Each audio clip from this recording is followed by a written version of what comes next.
So we watched, and we didn't plan this, but we both happened to watch The Flash this week in The theater. Flash. 2023's The Flash, directed by Andre Muschietti, starring the one and only Ezra Miller. My thoughts on it were, one, when I saw this film in the theater, I was never bored when I watched this movie. Like, I just went in there and I just, like, watched it, and I was, like, actually just really just watching it, like, soberly just watching this movie in the theater, and I was kind of like, oh, I'm into it. I was just kind of kept with it the whole time. Is it, like, a great movie?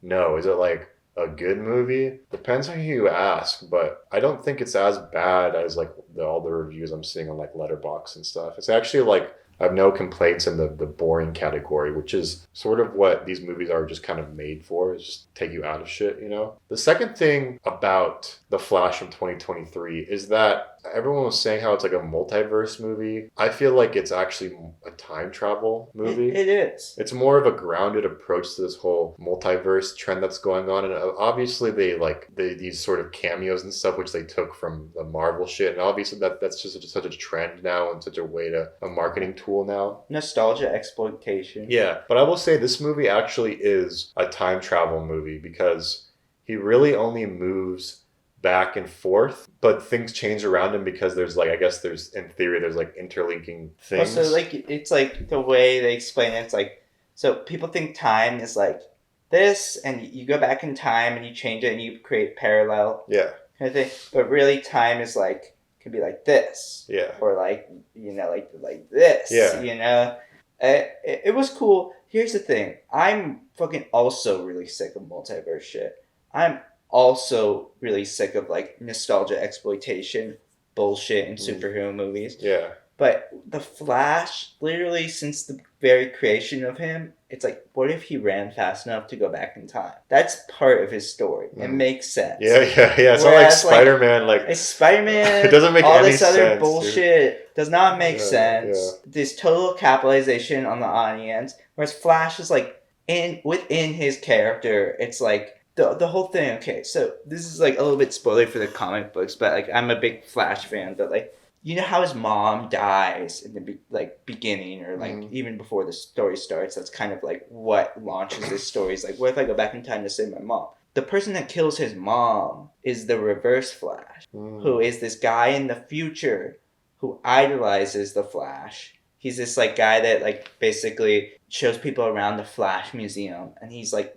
Flash's biggest fan. He's super obsessed with him, and he meets the Flash. He eventually does this experiment to get his powers, the Flash's power, and he meets the Flash, and the Flash is like, you're fucking weird, you're a bad guy, and the guy's like, the Flash doesn't like me. How do I get back at him? I have to do the one thing, I have to take away the one thing that he loves most. He loves his mom. So he goes back and kills the Flash, his mom, basically starting creating the Flash. Yeah.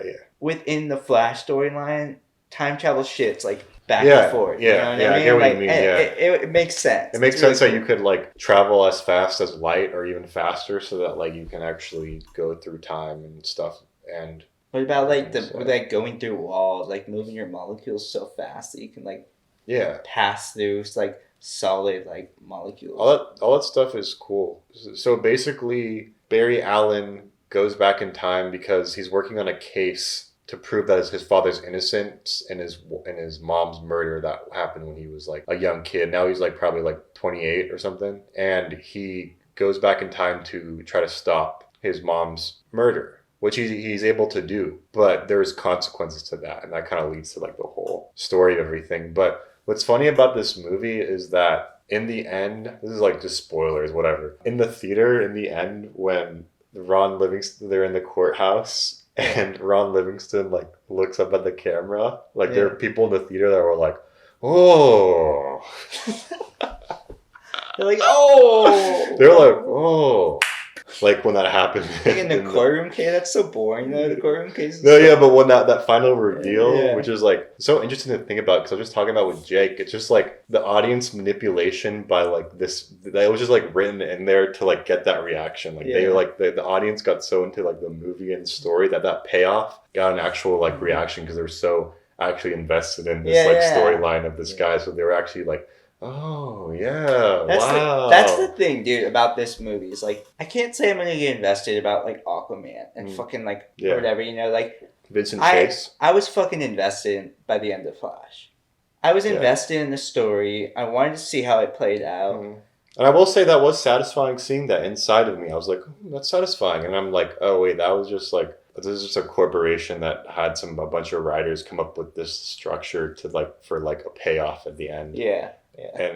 But that's just interesting about cinema. It's like you're able to get people so invested that they feel like it's real on an emotional level that they'll like give a reaction to even a movie like The Flash. Yeah, that's why it's the greatest art form ever. Yeah. That's like, how does it bring your emotions out of you? Yeah. And then just like that one thing of Ron Livingston going like that. Oh, and they clapped a little bit. Oh, yeah. They were like, yes, like they felt like they were with the journey. And they saw that and they felt like that release. Like, oh, I mean, he wasn't able to actually save his mom, but he saved his dad, and that was a really satisfying little heartwarming thing. And I felt it. Another time where people like went loud in the theater, I think you know. Yeah, the very, very end. Yeah, the very, very end. Where he's like, who the fuck is that? Yeah.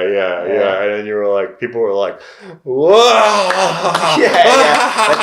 But that's what we're talking, like nostalgia, exploitation. Yeah. But if you've seen the movie, you know what we're talking about. Yeah. But there's a part there in the end where the audience kind of erupted a little bit because they were like, "Oh my god, I did not expect that." Another one, Nicolas Cage. Dude, all that, like that whole shit, that whole scene with Nicolas Cage and all those other people, like that was the scene where I'm like, all right, like fuck off.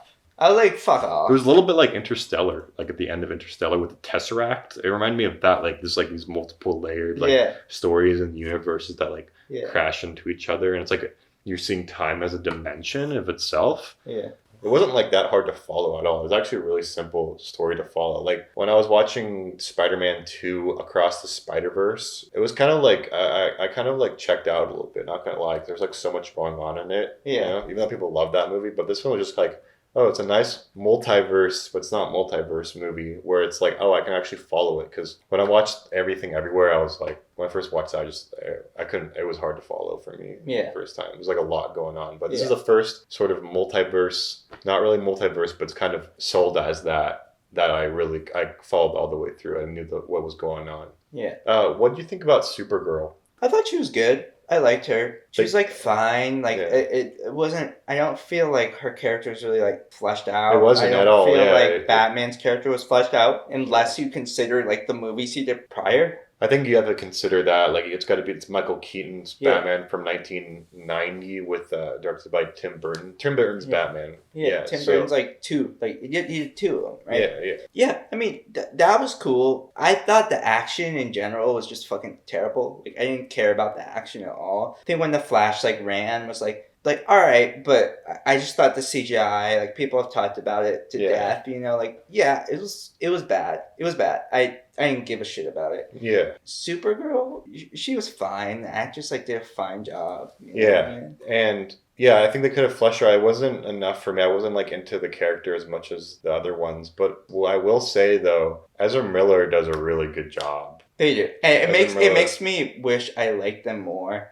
The best parts for me in the movie was that middle part where it's two Barry Allens. Yeah, he plays two roles in this too, or they play two roles in this, which is really like, and they do a really good job. Yeah, they're actually a really good actor. Yeah, They are. They're really likable in this movie too. It's hard to believe.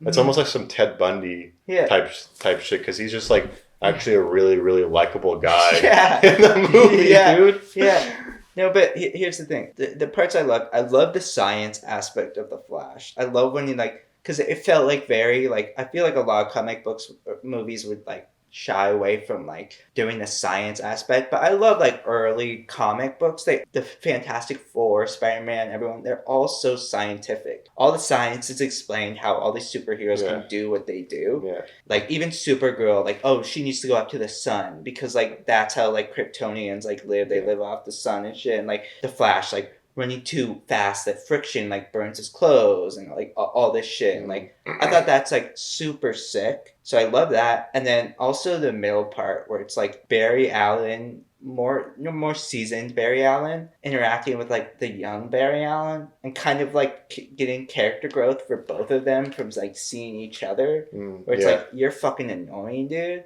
and the other one's like, oh fuck, like I need to be more serious, you know, like I'm insecure, you know what I mean, like I felt like that shit and the jokes they did were like good. And it's also a deeper, more implied connection of an older brother and a younger brother. Yeah. That's how I felt really about it. When you're just like trying to talk to your brother and you're like, dude, like don't fucking do this shit. Like what the fuck are you doing? Like stop. Like you're gonna fuck everything up. Stop doing this shit. Like you don't understand how good you have it. Like you don't understand how fucking like good you have it. You don't like know like the pain that like I went through. You know, you're just never gonna understand that. It's like a very interesting actual brother dynamic more than like it's himself, you know. Yeah, but the thing is, that's a great way of putting it. Your brother is yourself from the past, basically. It's like kind of like the same shit. That's why it has that. Or Barry Allen is like himself, but he's different. Like it's a different character. It's like his younger brother that he's trying to like show like the ropes and shit, and he like fucks up or whatever. And that was he fucks up, you know, trying to tell him like you can't like change shit. You just like can't change it. Like at the whole end there, that was an interesting little message they had too. But it's like what his mom told him at the very beginning, where it's like sometimes you just need to let go or some shit like that. You know, like some things like can't be fixed. I felt like, I'm like, that's going to play out in the end. That's what he's going to, like, say at the end. I knew it, like, right when she said it. I'm like, dude, that's going to be the message at the end of the fucking movie. Like, it's so obvious. It worked. It was, like, a good little flick. I thought I went in with really low expectations, thinking it was going to be boring, dude. I got invested in the story. I had a fun time, and I actually enjoyed Ezra Miller a lot more. It wasn't hard to enjoy him. No. It wasn't even hard. It was like it's so easy for him. Yeah. And you can tell that he's like an actual actor. Yeah. You can tell he's an actual like dramatic actor, and he's kind of one of those kids that I could have seen in theaters in the theater school group of kids in school. Like he is kind of like that in the Perks of Being a Wallflower. But like that's who he was. Like growing up was like one of the theater kids. You know. I mean, they're like. Have you seen something about Kevin, dude? They're awesome in that too. And then when they were announced to be the Flash, I remember hearing that. I was like so fucking pumped. Everyone's like, oh, the guy from the Flash TV show should play him. Oh, this guy should play him. And then when it's Ezra Miller, like an actual actor, I was like, dude, fuck yes, let's go. This is gonna be good. Yeah. You know? No, he really like knocks it out of the park. He's actually a great classically trained actor. That it's hard not to like him in the movie. Yeah. You're actually really rooting for him. Can I say one thing though? No. The love relationship, the like forced love relationship between Barry Allen and that one journalist was like so flat, dude. I've never seen two people that have less chemistry on screen. Yeah, it didn't work. I don't know why they had to include that. They're so forced, and it's like that's painful to watch. I'm like, these characters. Yeah, that's worse than like the nostalgia name drops. Yeah, you know. I was like, these characters are so fucking boring together. Like that's the one part where it's like boring. Where I'm like, they're trying to force this love relationship into this movie, and I'm like, dude, they're not working at all. This actress and there's no chemistry. There was nothing that they went through together that just really meant anything. He went on a date, and she asked him too. That was really cringe when she asked him on a date. So cringe, dude. Yeah. Oh my god, it's so forced. She wasn't really honestly. And when she was like, you think your dad's innocent? And he's like, I have to go. Like, I was like, dude, fuck this. Like, just get me out of here. But the part where he's like, I got beers in the fridge. Yeah. Like, I just got some beers in the fridge. That was kind of funny. Yeah, that was funny. But, like, he's like, yes, beer's in my fridge. Like, but then, like, the whole joke is, like, all the shit that he hid kept falling out of the cabinets. She's like, it's your apartment. You're leaving. It's your apartment. Yeah. I was like, dude, fuck off. Yeah. And then what do you think about, like, the Back to the Future references? Because the thing is, it's like, Back to the Future is a time travel movie. Yeah. But also, like, Eric Stoltz was supposed to play Marty McFly. Oh, he was? And Eric Stoltz, like, they did a whole screen test for him. They were going to shoot with him. Oh, that's right. That's why they say that they're, like, They filmed like a couple. Yeah, they filmed like he was a week supposed, or It two. was supposed to be Eric Stoltz, yeah, but they replaced him with Michael J. Fox for whatever reason. But that timeline came in that story that he went into. Yeah. That's why they were talking about it, but they kept on referencing it. Yeah. That's what happened, yeah. Well, I know that it's like timelines change, but I didn't realize that like he actually had played Marty McFly. They go back. The timeline goes back to when Metropolis was being destroyed and shit, you know, and Man of Steel. But then when he comes back to that same timeline, like all the superheroes are gone, you know, so he has to like go and find like Batman and shit, and Superman is like... Superman was killed when he was a baby, so it's just Supergirl. Yeah. It was like they like intercepted him or whatever, so there's no Superman, it's just Supergirl. That fight at the end I thought was like so boring, and like the fight where they break Supergirl out too, I was like pretty boring. It just reminded me of some like Avengers bullshit or something like that, you know, like just kind of gross CGI. But like the parts where he goes to like the Batcave and like I don't know, I was like more interested in like, it's weird to say in a superhero movie, I was more invested in like the dialogue they had than like the actual action in this movie. Yeah, and I think that if the Flash did have the ability to change time on everything, then he would just be like invincible, you know? He's like super powerful, but there's always like the drawback to the Flash, you know what I mean? Like, yeah, but anyway, this movie is flopping hard, bro. Oh yeah. Really bad. No, but it's not as bad as Black Adam. Black Adam lost like 100 something million. Dude, Flash might be losing more than Black Adam, dude. I think Flash budget was 300 million. Yeah, it said 200 to 220. Yeah, but that's not even, that's like the budget of the movie. Like that's not even like the marketing. Yeah, and then like it's only made all the like bullshit, what? like 100 something. I didn't even know it passed 100. Like 110 million something. That's like crazy. Yeah. So it's like big flop. Ezra Miller's career. They're not going to play the Flash anymore. I think the Flash is done, right? So the whole idea is like James Gunn's going to restart the DC universe. Oh God. Black Adam flopped hard. Flash flopped really hard, and we knew it was gonna flop. Like we've known it's gonna flop for like ever, dude. And then he has fucking Blue Beetle up next, which like I don't give a fuck about, but like maybe I don't know, maybe. Did you see that trailer where the guy's like Batman is fascist?